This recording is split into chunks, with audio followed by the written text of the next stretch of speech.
Now children, we had already discussed the digestion in human beings and ruminants. Now I will be discussing organisms which are very small. You cannot see them. Amoeba, you must have heard about. Amoeba, these are the microorganisms which are found in stagnant water bodies. And children, you imagine you have your hands, your feet, you can go and take food, whatever is being prepared by your mom. Fine.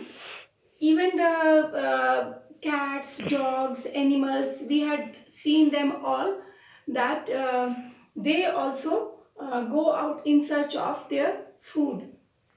What happens with those organisms which have only one cell in them?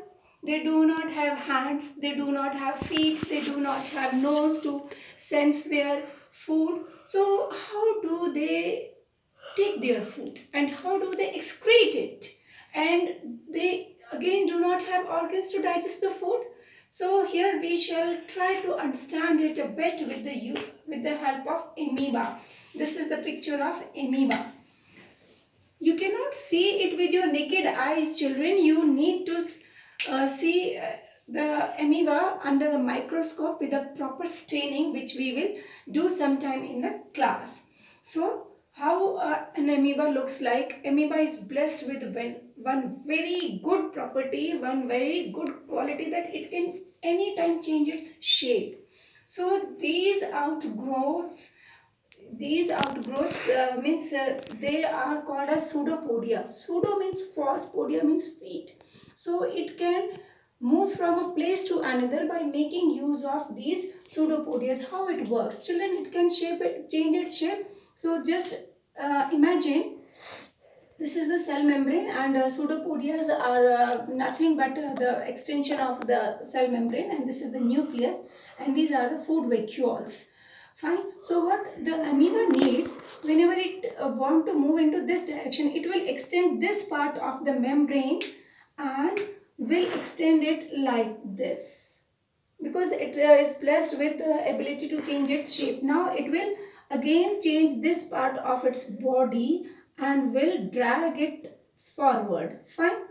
So this pseudopodia is formed over here. Now again, if it wants to move further, it will move like this. So this is how it moves. So but our question was how it captures its food. Say for example, this amoeba sends a food particle over here at this part. So what it will do? It will extend its pseudopodia in this manner, like this, and it will drag its whole body from back to forward. Fine, children? So here this food particle is here. So what will it do next? It will try to close this food particle within its cell membrane like this. And slowly it will join the two membrane on the two sides, and then this food particle is now inside the body of the amoeba. This is the food particle, right?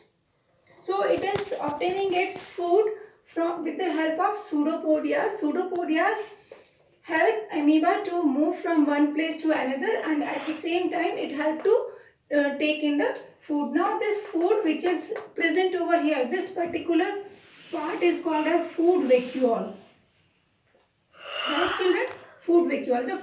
Because it does not have a properly developed digestive system, so this food particle will be digested here in this food vacuole, and it will be excreted from here in the same way it has taken in. So this is all about nutrition in amoeba. Children, I hope the chapter is quite very clear with you, and in our next class we will be discussing the question answers part. Thank you, children. Thank you all.